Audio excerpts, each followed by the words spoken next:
I was wondering how was the transition between working for a magazine and then having a space and looking at architecture and producing events. Now, is it very different or what?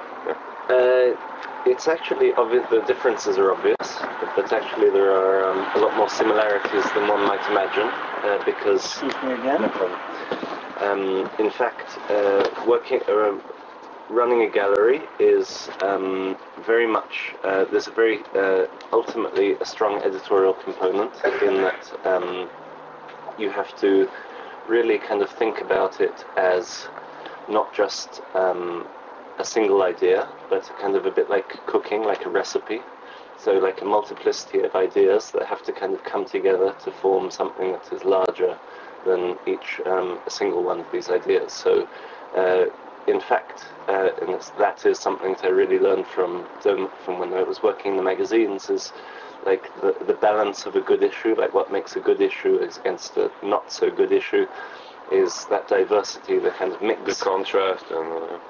Yeah, the contrast, the sometimes the paradoxes that emerge from ideas that are totally in contrast, but there's somehow dialogue between each other, and also these kind of productive tensions, and also being able to be very kind of nimble and flexible and take advantage of the unexpected proximities and unexpected relationships that emerge between different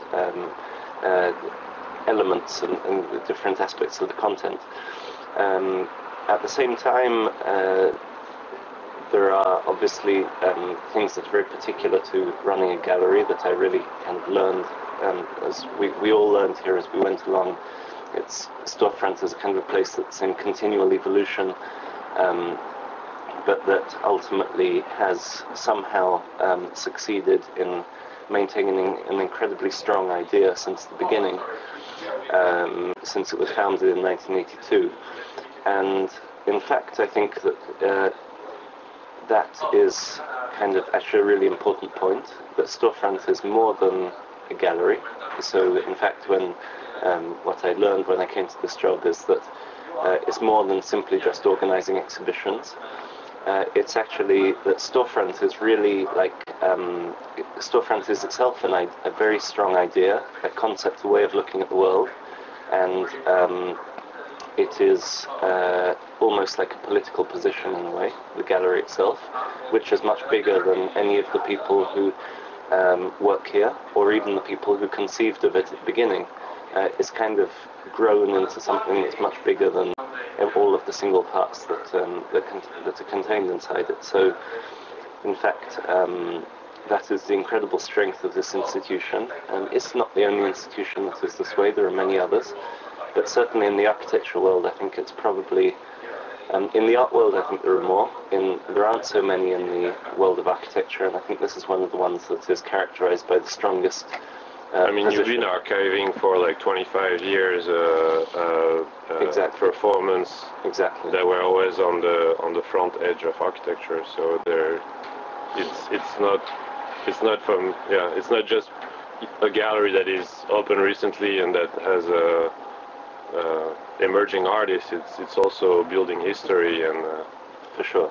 Yeah. No, it's a place that has been fortunate enough to live long enough to get to the position where it's seen some of its early gambles actually pay off.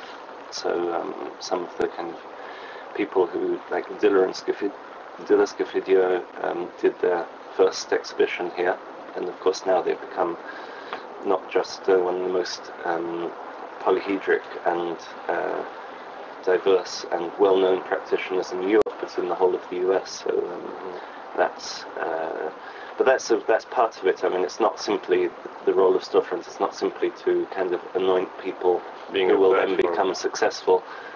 It's to give a platform to ideas and individuals and works that are left behind, that don't have a place elsewhere, so that are kind of inhabit a position of on the kind of creative or political or social spectrum that is kind of outside what is normally given space to in New York. So yeah, our function is in a way to take bigger risks than most other people, most other institutions.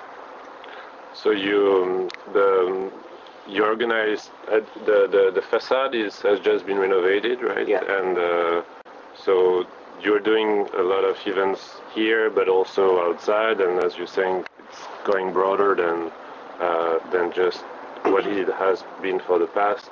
And like in terms of the facade, for example, it's also, I think, part of the thinking of the storefront to establish a contemporary landmark piece. Mm-hmm. And so it's basically looking at its own past and articulating its future by to doing new events also this way. I mean, it positions itself in this.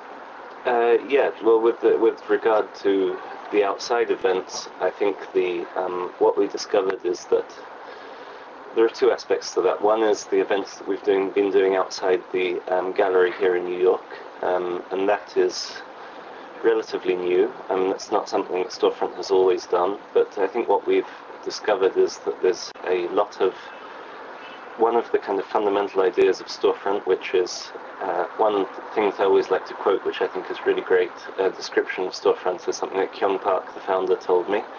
He said that Storefront is was like MySpace before PCs were invented. So this idea of kind of social network not being like a series of electrons that are going backwards and forwards across the internet, but actually a physical space where people would be, device. Exactly, without any kind of technology or without or any architecture, kind of maybe money or device. yeah. So exactly, architecture as a device for social networking, and so over the decades, it's almost 3 decades now, Storefront really did, in many situations, was the nexus of kind of aggregation for certain groups of New Yorkers, so people, and also outside of New York.